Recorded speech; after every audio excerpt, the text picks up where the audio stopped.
We are in Baal Shem Tov, Amud Tefillah, and we're at Ois Kuf Zayin. Last week we started it, but we didn't finish it. We got carried away with some very important things, very real things, and now we'll do the whole piece. It says, "V'yesh b'odem kama koches shelezeh olam tzorech koach zeh, v'lezeh olam koach zeh, she'olam nishmosi l'chol ha'olam es shetzorech la'alis."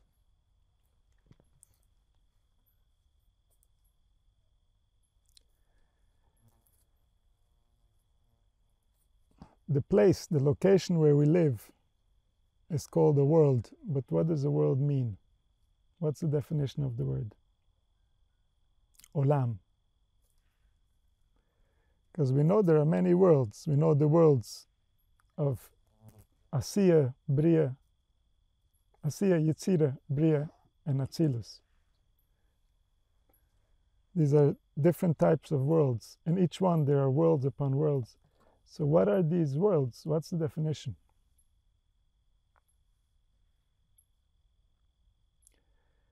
And the answer is that a world is a complete set of forces. Wherever there's a complete set of forces, there's a world. Wherever there's a representation of all the forces, there's a world. So for example, on the physical level, there's the world that we know, that's the body of all the worlds. The world that we can see and sense is the body of all the worlds, meaning all the spiritual worlds have all the forces that are represented in the physical, but in those worlds, these forces look different. In those worlds, an aspect of these forces gets revealed that's not revealed on the physical level. And so the way that we travel within these worlds is through the heart. The heart is the one that dials in which world are we perceiving in, and then we perceive that world. What's that world? The body, which is always the same body. And what does it mean to us? How do we see the forces that are present within the world of body? How do we interpret that? What does that mean to us? That's the world that we're in. As we have deteriorated, as humanity has lost its soul, so too have the worlds that humanity can access. Humanity has lost access to all the beautiful worlds where a human being is a king, and we've gone into worlds where a human being is not even desirable. Those worlds don't really exist, because if a human being wasn't desirable, nobody would create this. So it's not a real world. It's called the world of the klipot, a world that's created by the imagination. And yet, one who inhabits that world has the same experience as one who inhabits a real world. He feels as if that's real and that's true, and he interacts with reality as if that's real and that's true, even though it doesn't exist. It doesn't appear to him that he is hallucinating. It appears to him as if he's interacting with reality.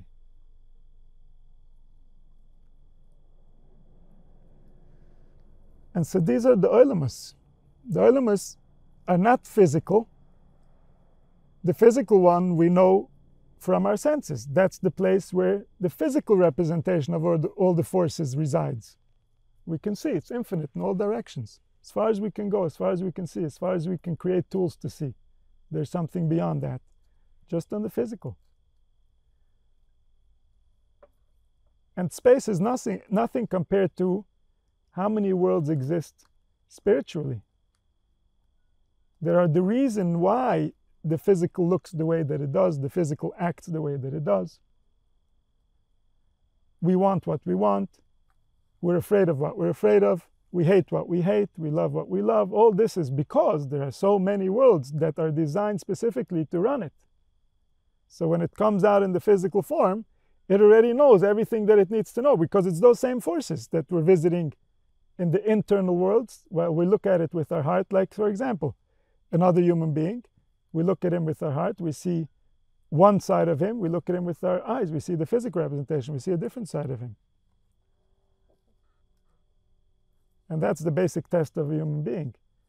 If we only see the physical side, then we're no better than an animal. In fact, an animal can see a lot of the spiritual sides that we have forgotten how to see. An animal can tune in better to how we're feeling than a human. That's not supposed to be that way. That's not by design. That's due to neglect.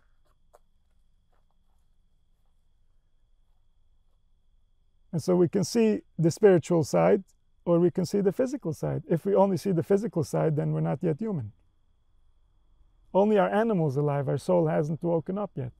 And so therefore it's not hard for us to interact with another human being because we don't value the consequences enough. We don't realize what it means.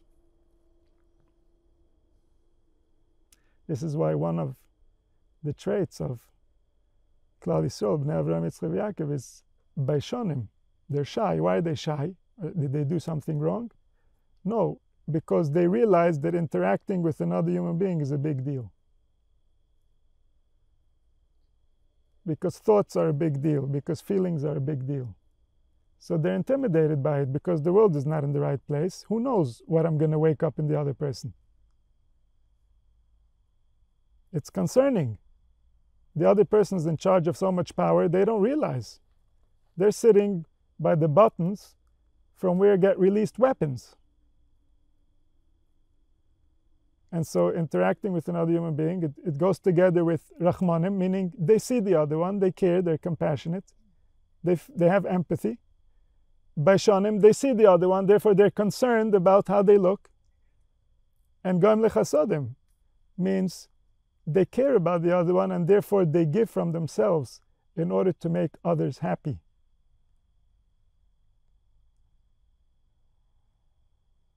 That has to be done in the right way, of course, where it doesn't cause damage.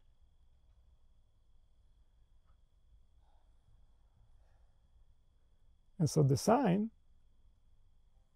of a Baishan is someone who realizes that, hey, there's a human being inside of that body. It's not just a piece of flesh. There's something in there. That something is of concern to me.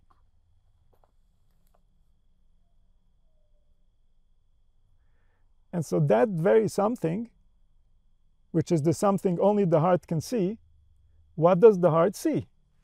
Okay, the heart sees there's someone inside the flesh. It's not just a body. Agreed.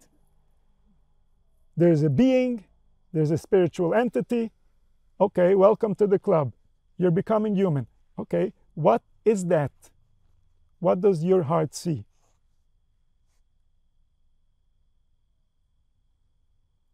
How is it right to interact with that? What are you allowed to make it feel? What are you not allowed to make it feel? What does your heart see?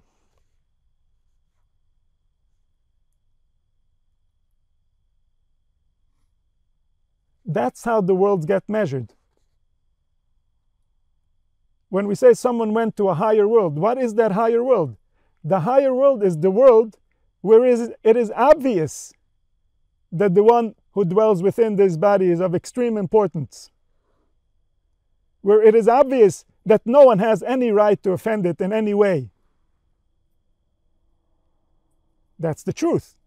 But that truth resides within the heavens. Here, everyone is forgotten. And so if I'm going to pray, I have to travel back to that truth before I can say anything that's going to be of meaning in any spiritual location. I have to travel up within the worlds to come back to reality, because otherwise the human soul has no value. If the human soul has no value, then my heart is not producing real words. I'm not having an impact.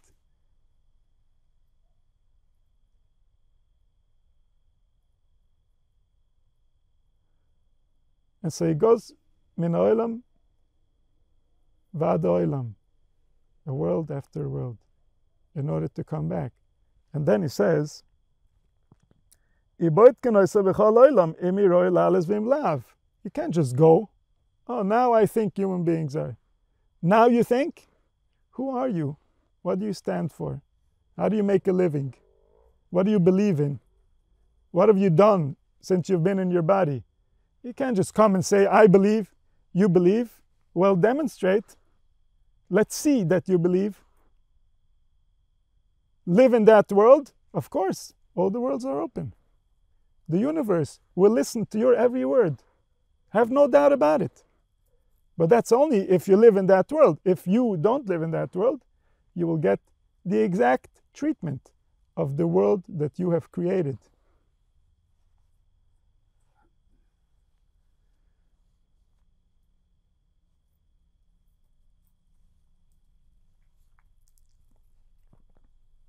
So if he's not worthy, he's going to get pushed out. So they send him a thought of a different subject, and then off he goes. So it says, with that machshava alone, that something comes from above and says, you don't belong here. From there, he can connect himself to go deeper. Why? The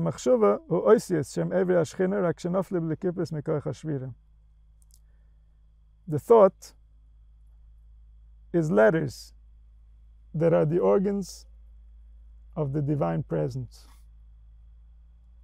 But they fell into brokenness. And this brokenness goes back to before creation. This brokenness goes back to the brokenness that was part of the design in order to give us a place, in order to give us existence, in order to give us a right to have a claim to what's happening here. And so the brokenness means that reality is going to present itself to us in a way that's not aligned with the truth. And then it's on us to find our way out. It's on us to rediscover the truth, to learn how to live with it and how to be it and how to remember it and how to not get into conflict with it. And so the brokenness that was broken before the beginning of the world resulted in a brokenness in the first humans that were created with the Eitz Hadas Tov Ra, which resulted in a brokenness to all of their offspring that has yet to have been repaired. Nobody has managed to return to the world that we all fell from. Nobody has managed to believe that they are who they really are. Some people got closer, and some people didn't even try to get close. And yet, even the one who got closest, which was Moshe Rabbeinu, he still couldn't get in. He couldn't realize it. He couldn't live it. He couldn't be it.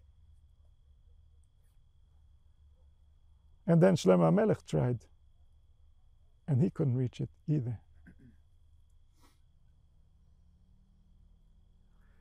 And this is what we're waiting for Mashiach, that he should finish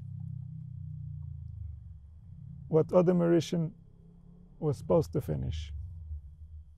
This is why Chazal said that the word Adam stands for Adam David Mashiach. This is basically the process of repairing the original human. That somehow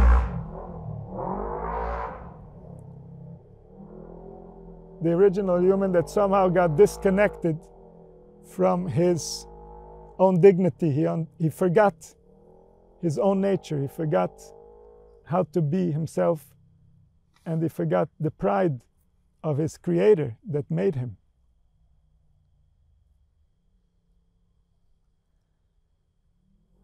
He lost trust in the process that creates him. He thought that he was smarter than the process that created him. And then he could no longer cooperate the way that he naturally would, had he not questioned. And ever since then, this self-fulfilling prophecy of not trusting the process resulted in a lot of suffering that further proves that we can't trust the process. And we haven't been able to return to the original natural stance of a human being, which is to trust the process. We all trusted the process in the beginning, before the process proved faulty. But no, it's not the process is faulty. It's the process is following our beliefs. And if we believe it's faulty, then it becomes faulty. Because we're the missing link. We're the ones not doing our jobs because we're thinking about it wrong. And so where there should have been a father, there was someone thinking about what might be less important, and therefore there wasn't. Where there should have been a mother, there was someone that was distracted with other things, and therefore there wasn't.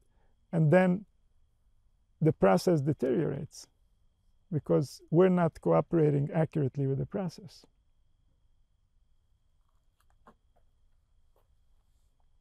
And then the children, they realize that something is off, and they lose trust in the process. And then they lose access to life, of course. You can't not trust the process and still live the same. That's not possible. These are the nerves that actually do the work of making us alive. They're listening to our every thought. They're creating it and recreating it.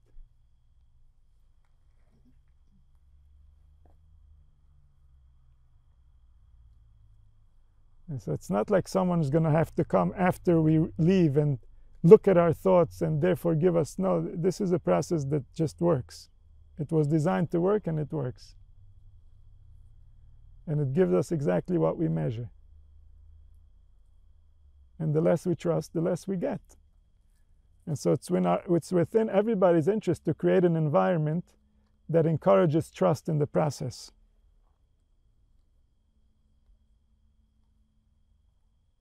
Otherwise, we have to hide from ourselves. We have to hide from reality. If the process is broken, and when we believe it is, then we're in a lot of trouble.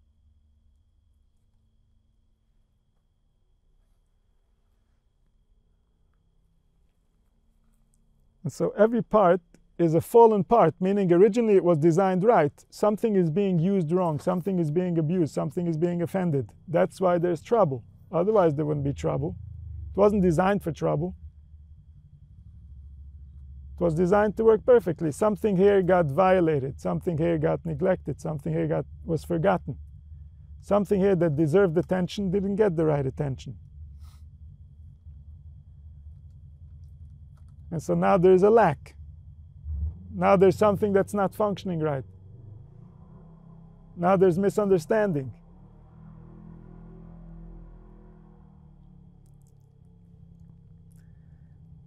And so everything is right, but we are not big enough to recognize what it is in order to keep it in its right place. And that's the result of the shvira. That's the result of the original misunderstanding. The original misunderstanding separated the thoughts from reality so much that for thousands of years we've never found our way back. Not only we haven't found our way back, the evidence kept on accumulating that the process is less and less reliable. The original problem just got worse and worse as every generation looks at the mess and says, what? Trust who? No one can longer explain. What is the reason for the deterioration? As long as there were prophets, they would explain the deterioration so we can understand the cause of why things are the way that they are. But then there wasn't even an explanation. Who's going to trust the process when there is no explanation? You have to be very wise for that. You have to know that without trusting it, there's no way for you to survive. So rather than following whatever evidence you might have, know what your soul needs. And what your soul needs happens to be the best guide to what reality probably is.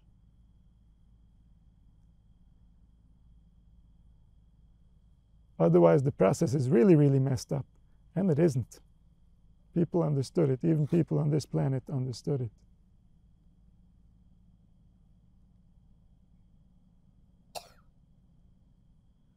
It's not easy to understand for us. Our brain wasn't designed to understand it. The opposite. Our brain was designed to fight it. Our brain was designed to go to war with it until its last breath, and then find out that it was all wrong and be extremely disappointed for what happened.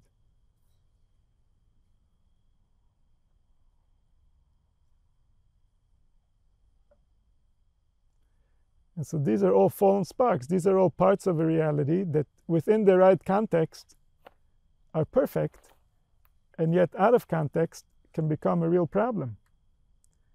And so we have to find a way for this thought to return to its rightful owner. So it says when these parts of the Shekhinah fall into the other side, then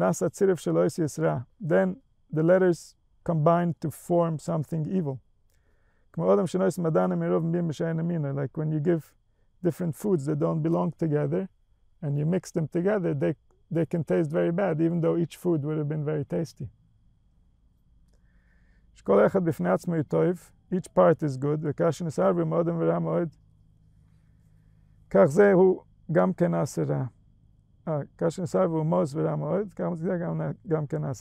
when someone mixes parts of reality that don't belong together into one thought, then that thought is offensive. Even though each part of the thought, each element within the thought has its place. Each element within existence has its place. But when we connect different elements, sometimes they are complementary and they help the element shine, and sometimes they become offensive. And so the same goes for an evil thought. An evil thought is a combination of forces that don't belong together.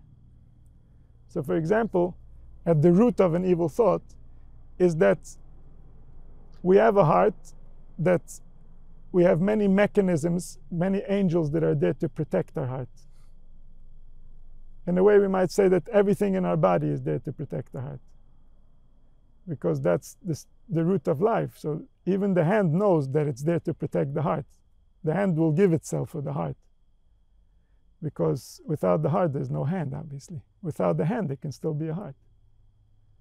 And so everything is there to serve the heart. And then these parts can get into conflict with each other as they manifest, and then they become offensive to the heart. And so the heart wants something within the outside world. Okay, in the beginning, the heart wants, that's okay. It's attaching to something, that's still okay. But then, let's say that the heart can't have it. Then, what type of angels are going to be created? And so there can already be combinations of defense mechanisms that are there to protect the heart, and now they turn against the heart.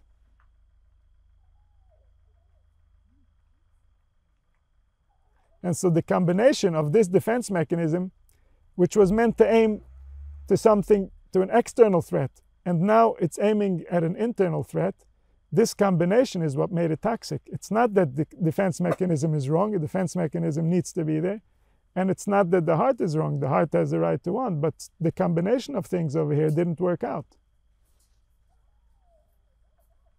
And so there we have to be mitzarev d'oisius, meaning, hang on, what am I trying to protect?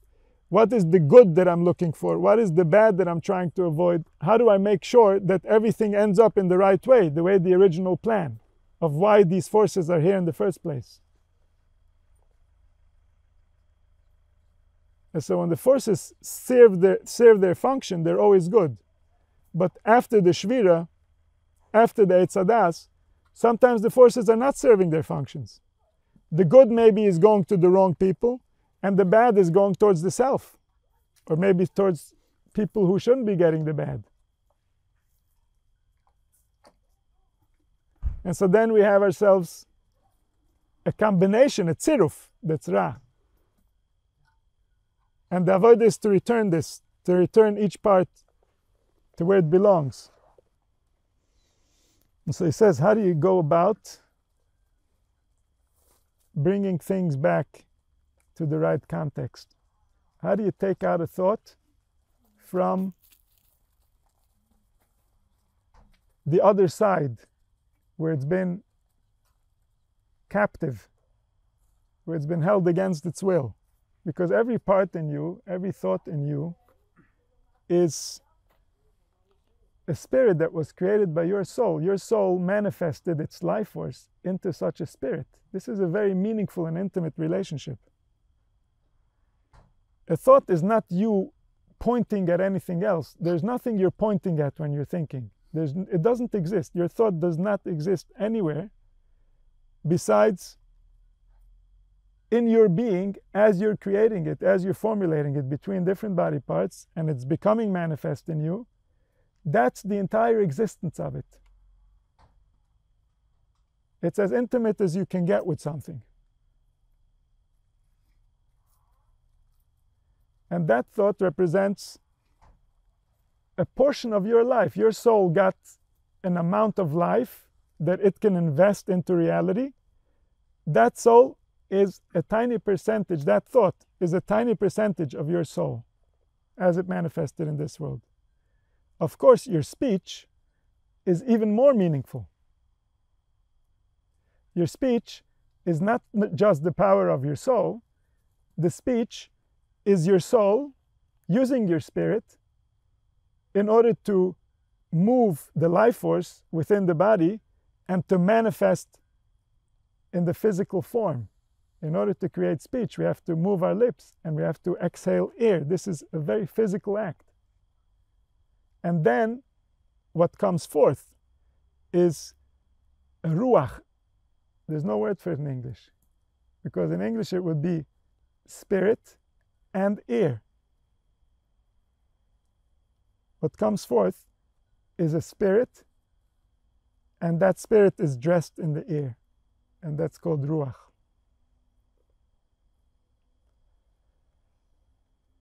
And so the creation of ruach is an investment of the soul.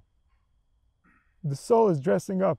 We're calling upon the name of the infinite source, and we're requesting to dress up the life force in a specific form. And he so kindly agrees every single time. That's the deal that we have.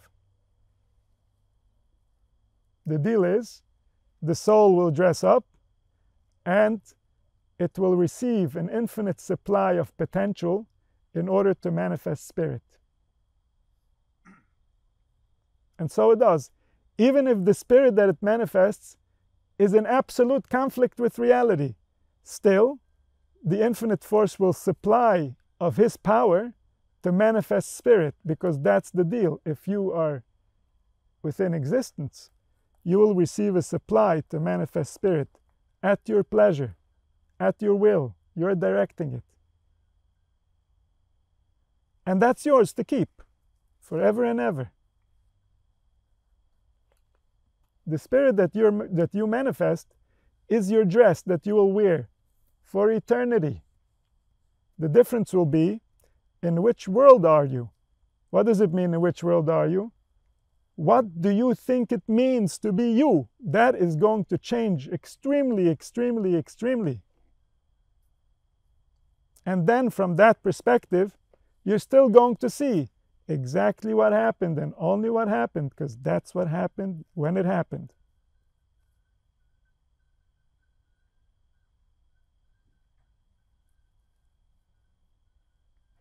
And so in order to liberate a spark, in order to liberate the parts of your soul that you're going to live with for eternity, when a thought comes to you that is not friendly, don't simply abandon it. It's you that's not friendly. It's your soul that dressed up as an unfriendly. This is a cause for concern. Your soul needs to be liberated. Otherwise, if the sparks of your soul continue to deteriorate and turn against you, eventually you might be in a very uncomfortable position. That position is sometimes referred to as hell, even though hell starts way before that. Hell means there's even one of these present in your entire soul. That's where hell starts.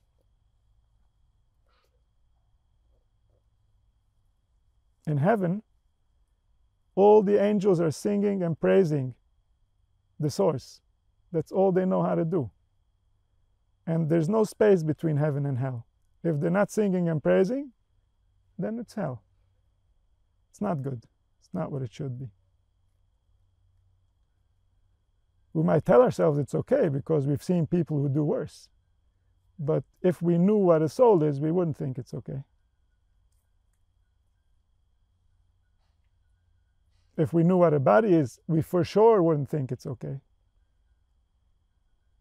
The body needs fuel. Fuel is excitement, happy excitement, excitement that drives you towards things, not away from things.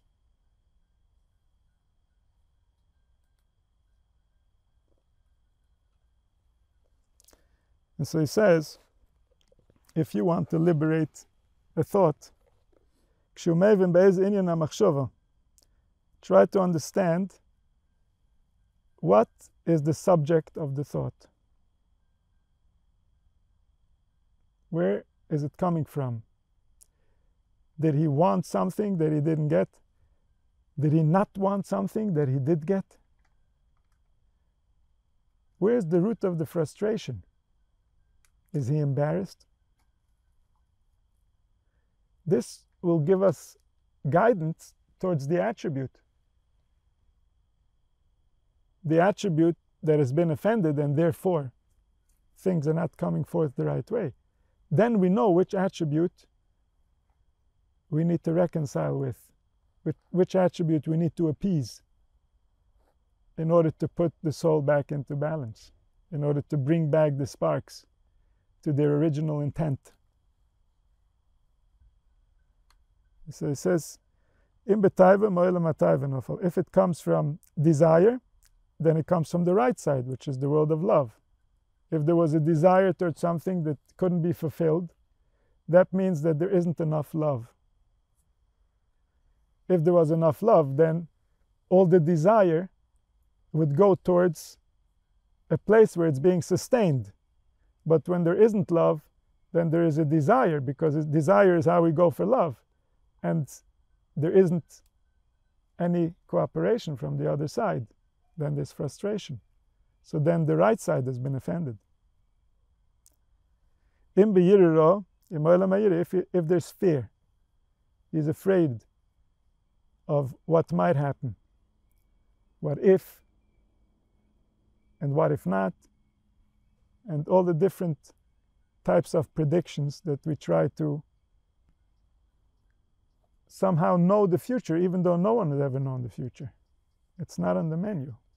It's not an option to know the future, because that would take away the entire meaning, the entire purpose. It was designed, one of the major investments that were made into the design was that so that we can't see what's coming.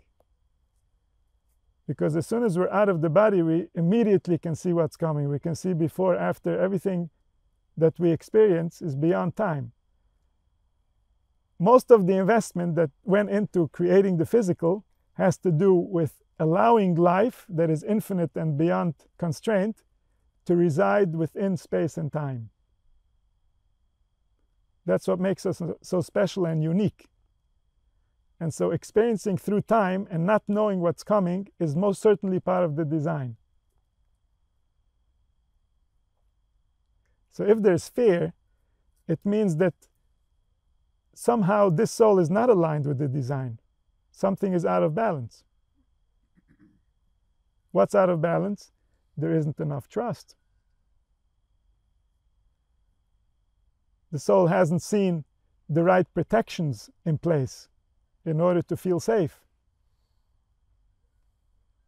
And so now we know this is the place of the offense. This is where we need to do some repair work in order to guide all the sparks of our soul back to their truth, back to their center.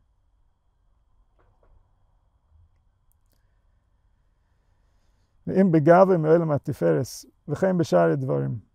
person doesn't feel proud, so it means that they're disconnected from the designer.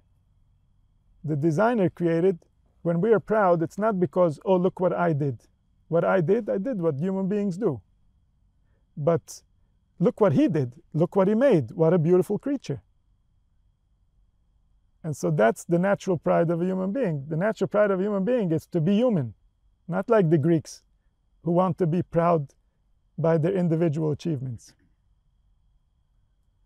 And so the pride to be human, if it's been disconnected, it's because we were trying to be proud as an individual. What business do you have to be proud as an individual? What could you possibly do as an individual that doesn't represent humanity? Whatever you can do or not do is representative of humanity. You're either proud to be a human or you're not proud to be a human. And if you're not proud to be a human, there's nothing you can do that's going to make you proud to be you. If being a human is not something that's something to be proud of, that whatever you did is meaningless.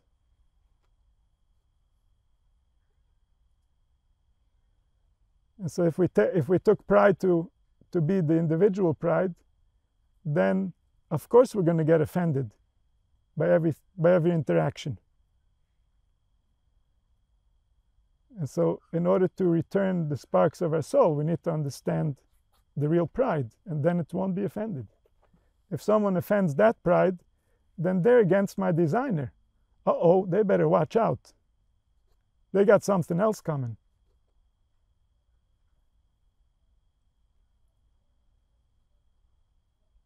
And so each spark goes to the original attribute that's been offended. You can't fix the thought. The thought is not what's broken. The thought is your production. You made it for 1 second. But the thought will diagnose for you if the soul has a disease. If the thought is turning against its maker, then of course the soul has a disease. No soul is against itself.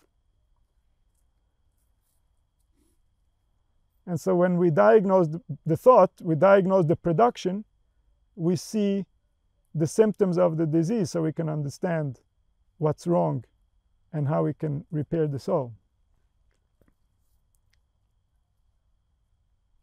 Same for the rest of the things. Everything that can be broken within a human being is only so because of what was broken in the 7 original lights, the 7 midas with which the world was created, which is called the Shivas Yemei HaBinyan. It's Sheshes Yemei Bereshis and then Shabbos. When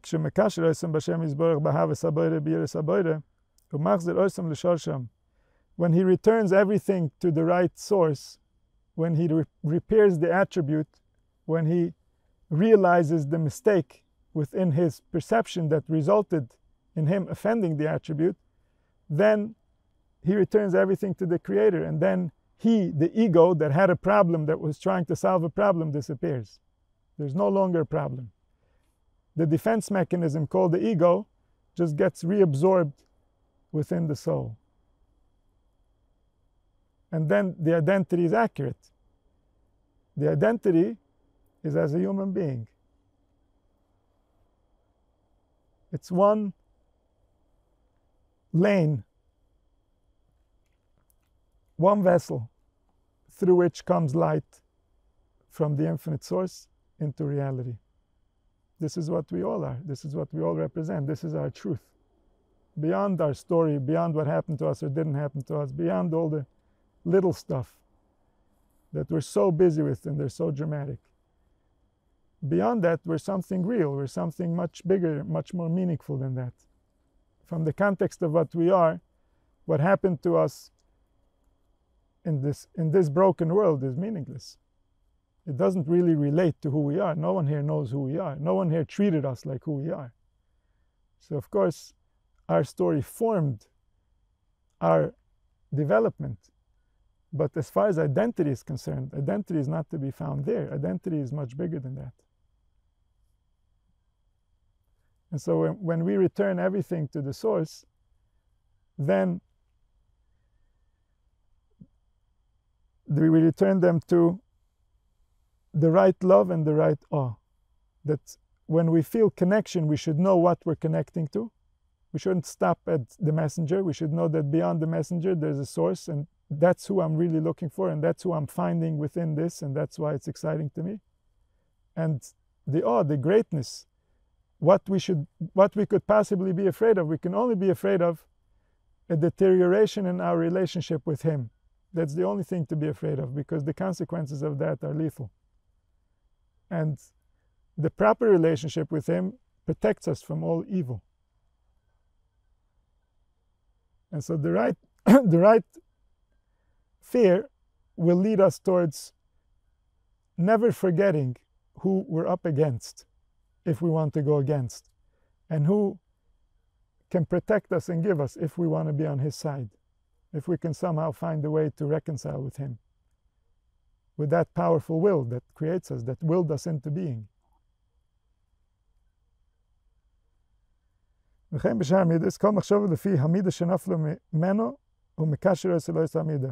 the thought is telling you that there is something wrong with an attribute, so then you go to the attribute and you figure out how to heal that attribute. Automatically, all the peels will fall. All the power against, all the power of rebellion within you will suddenly lose their fire, because they won't have anymore the production line of the broken midah that's been feeding them. The broken attribute that's been spewing hate, and that hate has been used for whatever evil production was going on. So now that we've cleaned and healed the attribute, now all the evil falls away automatically. Then the combination that was previously evil becomes good. It says in the Gemara Shabbos, he unties the ropes and the bags fall from themselves. So it says, he unties the ropes by healing the attribute, and then everything that was tied up falls to the ground automatically. He doesn't have to be busy with the different parts of what got offended. He just heals the soul, and then it doesn't matter anymore. This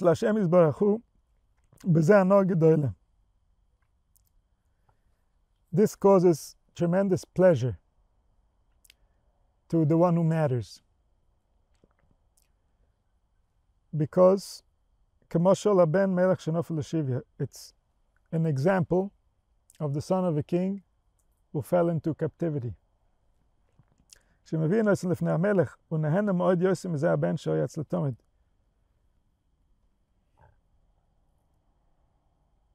The king,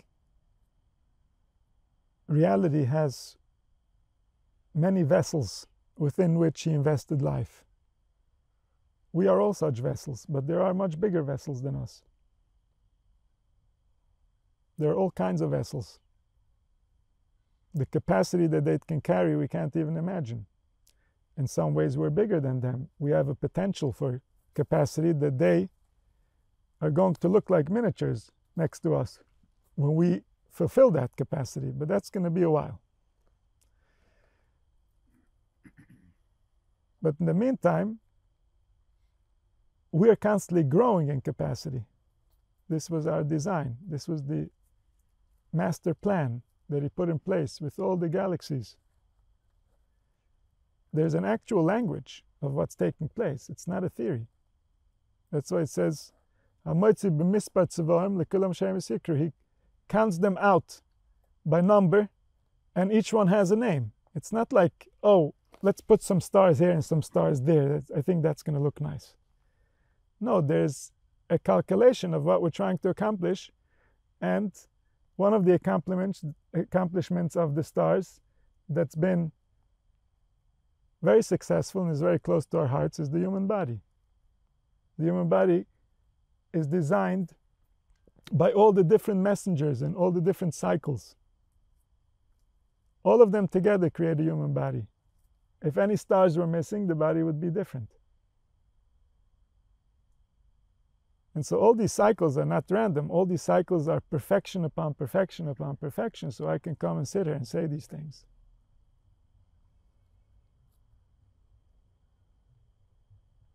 And so this process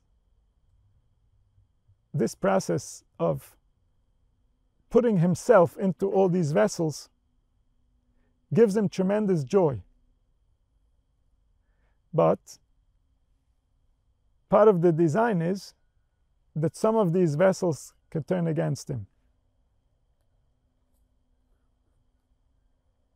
This is for the kindness towards the one who is going to experience the liberation. This is what they chose. This was the journey that they signed up for.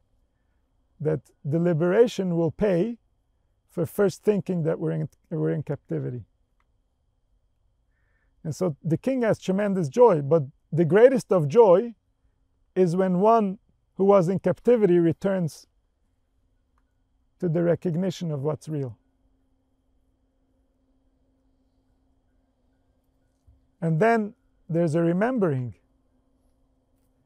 And then there's a release of tension, kevayochel, within creation that's been holding animosity towards the Creator. And so when one returns, this is the greatest joy. And so when we liberate a thought, when we liberate a spark of the soul, that it's an indication that the soul is not well, and we use that in order to return the soul to balance, then we're giving the king the greatest joy. Of course he has joy from everything that he made, but here he gained something. Here he gained back some of that life force that he invested that went rogue, that turned against him. And so this creates tremendous joy. And from this son that he gets back from captivity, he has more joy than from the son who was there the whole time. Here he's overwhelmed with joy because something that was so distant became so close.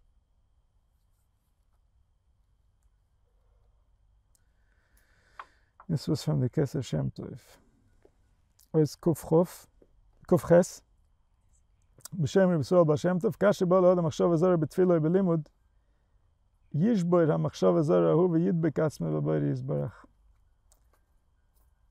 When a thought comes in prayer or in learning, you should break it.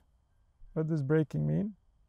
It means that you should see through the toughness of it. It might come like a wave, like a threatening wave. You should see through it in order to recognize the nature of the process, to remember the nature of the process, of how thoughts get created, who is formulating them, who are they working for, why are they doing what they're doing.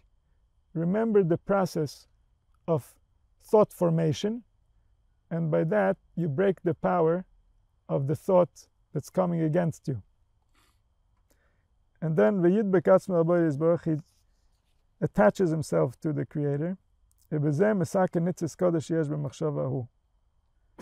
Through that, he repairs the holy spark within that thought by recognizing it for who it is, by realizing that this is his own soul that's being revealed in this way, and bringing himself back to unity. So he repairs this spark of his soul that came out in this way. Oh,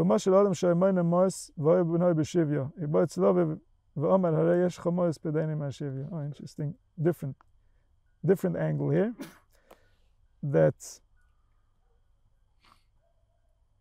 when the father is counting money is the time when the son who is in captivity comes to say to the father, hey, you see this money that you have here? This can get me back.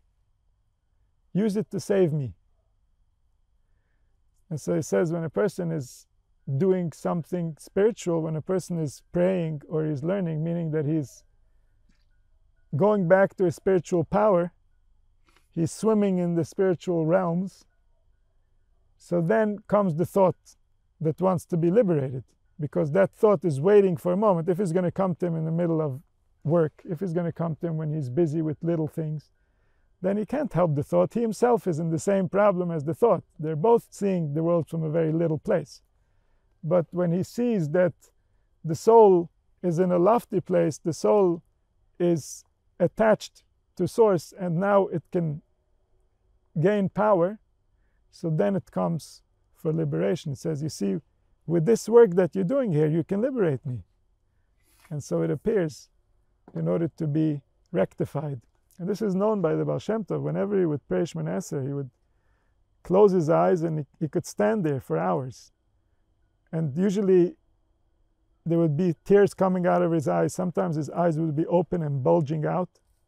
And all this time, he was mesaken neshamas. All this time, thoughts would come to him, and he would find for each thought its way back to the root, deeper and deeper, bigger and bigger souls.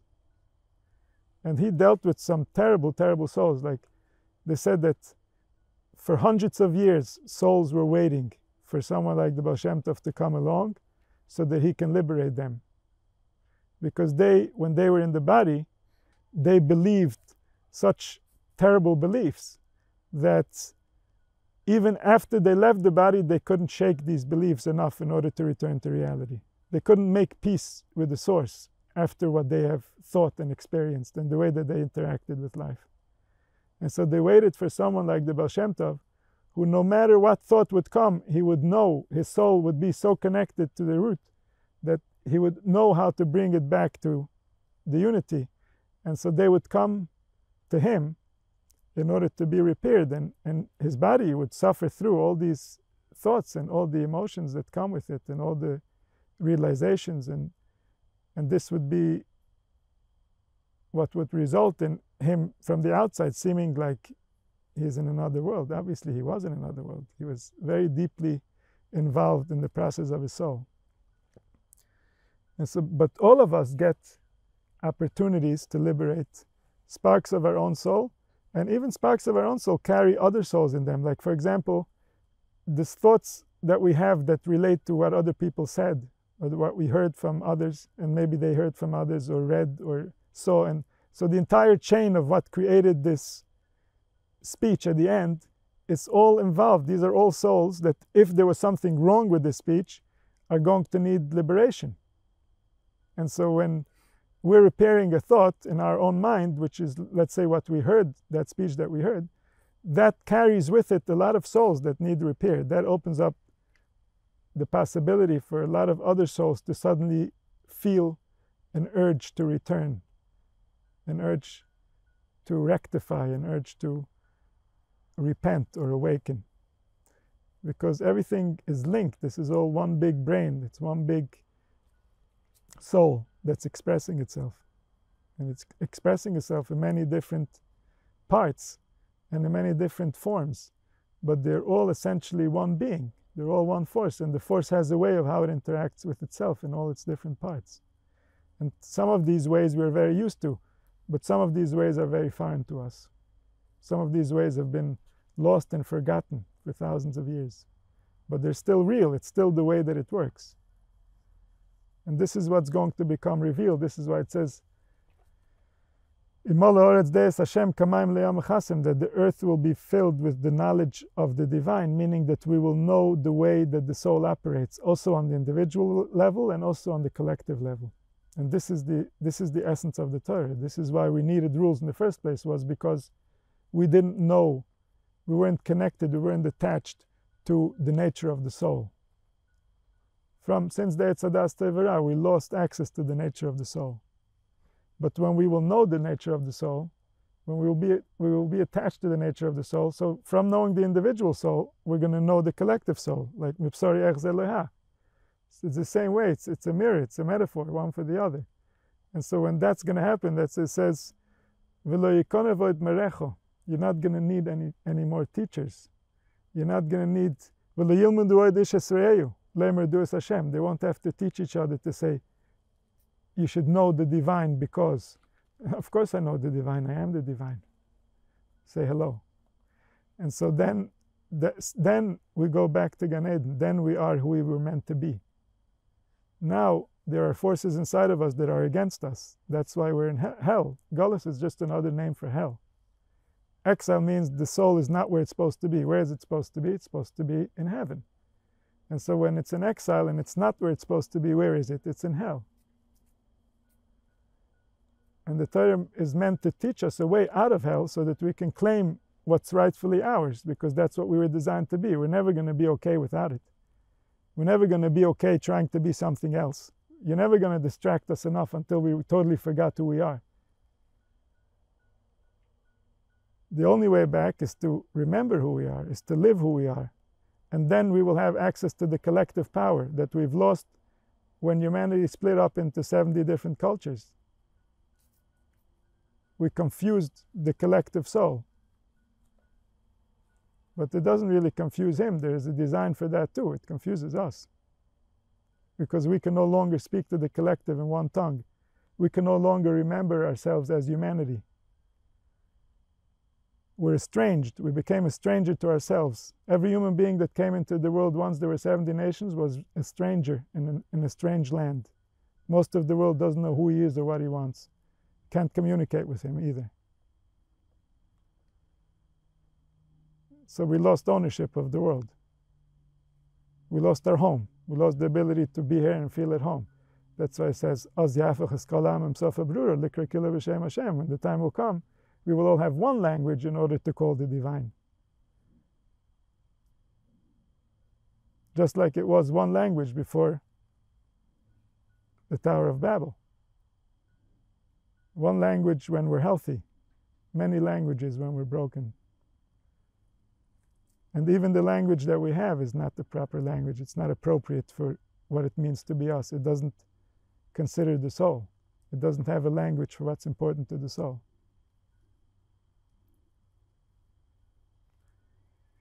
The Lashon HaKodesh was designed for this purpose. And so this is why the learning and the davening are in a specific language. It's because that's when we're doing the spiritual work. The spiritual work is in the spiritual world. The spiritual world needs to use the language of the spiritual world. The other language will not suffice.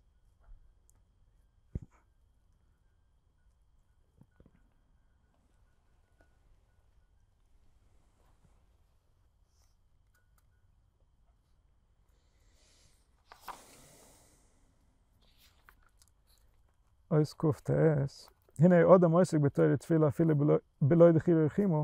person who is doing, learning and praying, but there are no emotions. It's all intellectual. It says leparchas laila, doesn't go above. What does it mean doesn't go above? It doesn't impact the spiritual. It doesn't drive the soul. It won't make a change in the world. It's a shallow, it's a superficial act. He's just intellectually learning, he's collecting information, but his heart's not in it, there's no emotion. So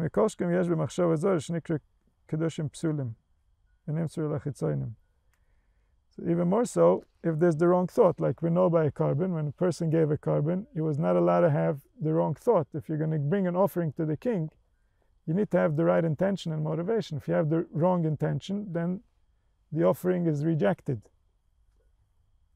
It goes to the dogs. And so then, if a person has a prayer and he has the wrong thought, of course, it's not going anywhere. It's the thought that you're sending. If you can't send the wrong thought in the right direction because it's not going there. The thought is what's driving it to its spiritual location. When a person returns, then all these parts of his soul that went to the dog are returned. The dog has to give it all back. Because these are sparks of his soul that he gave away over there. The only reason he can give them away is because he was given so much authority that whatever he believes goes. But now that he's returning, he believes differently. He reclaims. How do we know what he believes? We see how he acts and how he speaks. But then, if he actually believes, then he reclaims. And then the dog has no right over it. The other side has no right over any parts, because The other side doesn't even exist. The only reason it existed was because he believed so. His soul went into that position. That's what created another side. When his soul returns, the other side dissolves. ולכן כשעומד בתפילה ועוסק בתורה, עומדים המחשב הזרס לבלבל תרוסי תפילה, עשוי כמחשב הזרס הם חטאויסיו, ועומדים לפניו בדרך מלחמה. So if he wants to go in the right direction, everything that's in the wrong direction is going to come and block him, because he's taking away their power. This is the balancing act of the soul. If the soul is invested in one direction, comes a force to pull it the other direction, it pulls back. And so these parts of the soul seem to be saying, hey, don't do this, don't learn, don't pray. They seem to be getting in his way. Aval, kavanosam she'itaknam lotzim emka klipis. The real desire even of these sparks, is that he does continue what he's doing. They don't want to win this conflict. They're fighting a battle, but really they want him to win the battle so that they can return to their rightful way. This is like sometimes with a child, that the child is showing like they're distant or upset, but really what they want is for you to come closer. They want your attention. And so also these who seem to be turning away and they seem to be not allowing you to focus, what they really desire is that you focus and that you succeed over them. When he'll realize that this means that there's something in his soul that's not working properly, then the emotions will wake up then. Then it will become close and intimate with him. Then he will feel. And then if he feels, then the doors to the higher realms are opening up. Then his prayer and his learning are going to be more meaningful. So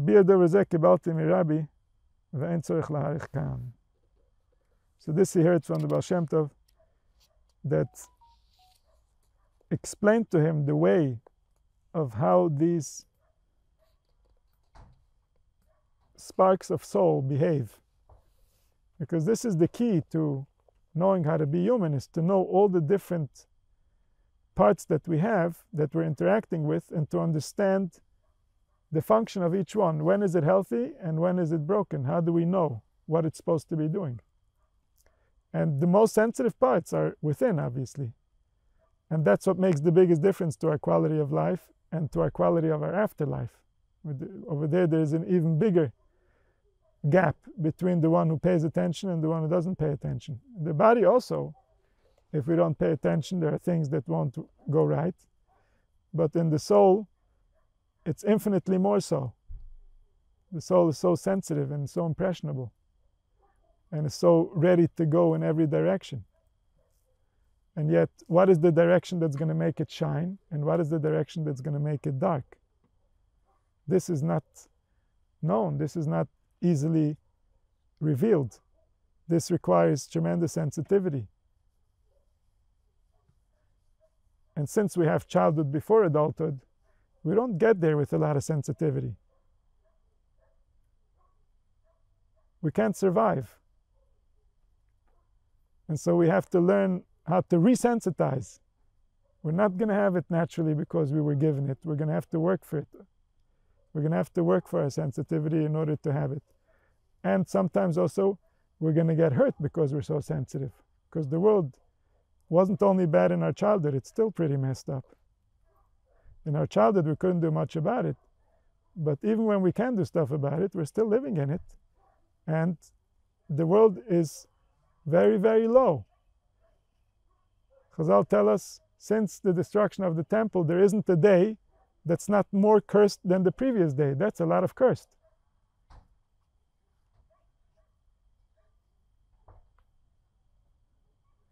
And that's only because of what we believe. There's no one else cursing us.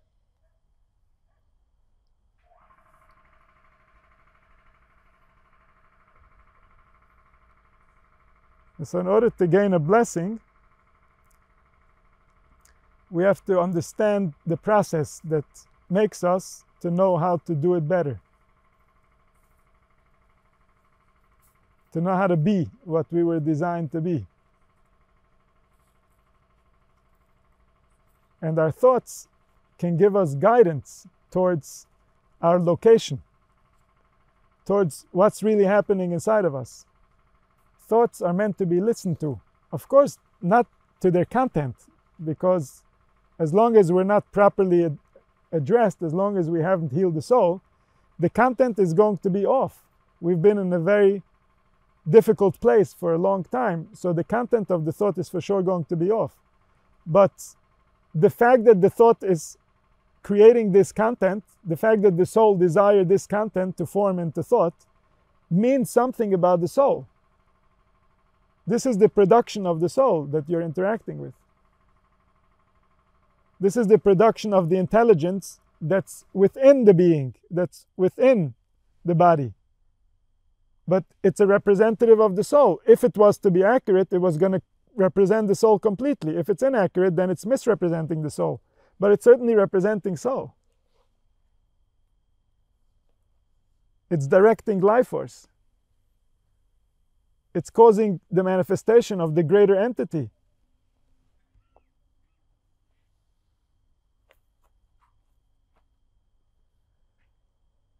And as we can see from everything that we have learned, prayer is not possible unless we can have some type of a relationship with our thoughts. Otherwise, the intention is not there. The thoughts are not aligned. The heart is not awake. And of course, the prayer is not a prayer. Sometimes when we're overtaken by emotion, then suddenly it can come forth. Suddenly the thoughts align. Suddenly there's motivation.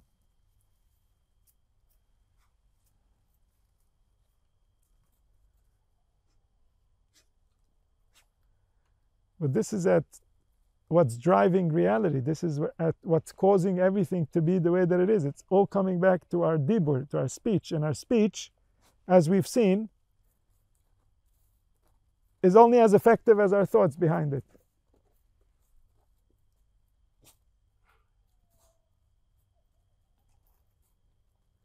And so in thought is where we're traveling. In thought, we've lost sight of the worlds. In thought, we've lost access to the Gan Eden, to heaven, that we had before the sin. And in thought, we're going to awaken and we're going to remember the original thought. We're going to remember the thought that was the thought that resulted in our creation. That thought is the reason for everything that's taking place. Our thought has traveled far away from there. From the perspective of our thought, of course, none of this would have gone out into fruition. None of this would have happened. And so our thought needs to return to the original thought, needs to remember that thought. Thousands of years ago, humans remembered that thought much more. So they lived more, they liked life more. They were more attached to it. They were more alive. They had access to that thought. Not the way that it was in Gan Eden, but much more than us. If we were given 900 years to live, it would be a big problem. They seemed to like it. They didn't want to leave.